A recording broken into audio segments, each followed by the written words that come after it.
You crave his warmth, his understanding. You long for him to reach out, to truly see you. But there's a wall, cold and impenetrable, where his heart should be. Emotional detachment in a marriage is a silent killer. It robs you of intimacy, leaving you feeling isolated and alone. You're starving for connection, for a love that seems lost in the void. This isn't a simple case of men being men. This goes deeper. This is about an inability or unwillingness to engage on an emotional level. He might function perfectly well in other areas of life, but when it comes to emotional intimacy, he's absent. You might question your worth, wondering why you're not enough to break through. You blame yourself, thinking you're too needy, too demanding. But this isn't about you being flawed. This is about him and his emotional unavailability. Living with an emotionally detached husband is like living in a perpetual state of longing. It's a wound that festers, leaving you feeling unseen, unheard, and utterly alone. There's no single answer to why some husbands shut down emotionally. It's often a complex interplay of factors. Some men never learned how to express emotions healthily. They may have grown up in households where vulnerability was equated with weakness. Others might be battling unresolved trauma or underlying mental health issues like depression or anxiety. These conditions can manifest as emotional numbness, making it difficult for them to connect with their partners on a deeper level. Sometimes it's a defense mechanism, a way to protect themselves from getting hurt. They might fear intimacy, equating emotional closeness with vulnerability and potential pain. It's crucial to remember that while these reasons might offer some explanation, they don't excuse the behavior.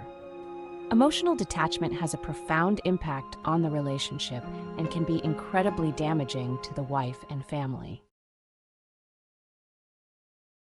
Living with an emotionally unavailable husband creates an environment of uncertainty and tension. Children are incredibly perceptive. They pick up on the subtle cues, the unspoken words, the palpable distance between their parents. This can manifest in various ways. Some children might become withdrawn, internalizing the emotional disconnect. Others might act out seeking attention and validation that's lacking at home. For the wife, the constant emotional labor takes a toll. She's left carrying the weight of the family's emotional well-being, often feeling depleted and resentful. Over time, the lack of emotional intimacy can erode the very foundation of the marriage. Trust dwindles, communication breaks down, and resentment festers. Section 4, through a different lens, his world, his rules. Emotionally detached husbands often create a world where their needs and feelings take precedence. They might be masters of deflection, turning conversations back on you or minimizing your concerns. They might excel at playing the victim, blaming you for their emotional unavailability. You're too sensitive, too demanding, too emotional. Their behavior becomes your fault, leaving you questioning your own sanity. This is a form of emotional manipulation, and it's crucial to recognize it for what it is. You are not responsible for his emotional well-being. You are not obligated to fix him or change him. Section 5. Picking up the pieces. Strategies for wives. Living with an emotionally detached husband can be incredibly isolating. It's essential to build a support system outside the marriage. Connect with trusted friends and family who can offer a listening ear and a shoulder to cry on. Consider individual therapy.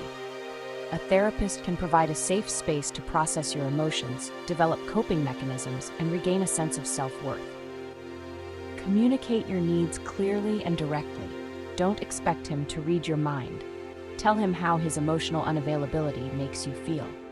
Use I statements to express your feelings without blaming or accusing. Set boundaries. You have the right to protect your emotional well-being. This might mean limiting contact, declining invitations to social gatherings, or even considering a trial separation. Section 6. The crossroads. Should you stay or should you go? The decision to stay or leave a marriage with an emotionally detached husband is deeply personal. There's no right or wrong answer.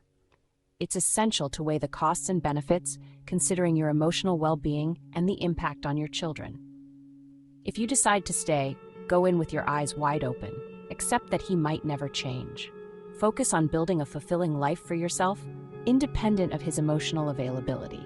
If you choose to leave, do so with strength and resolve. You deserve to be in a relationship where you feel loved, respected, and emotionally supported.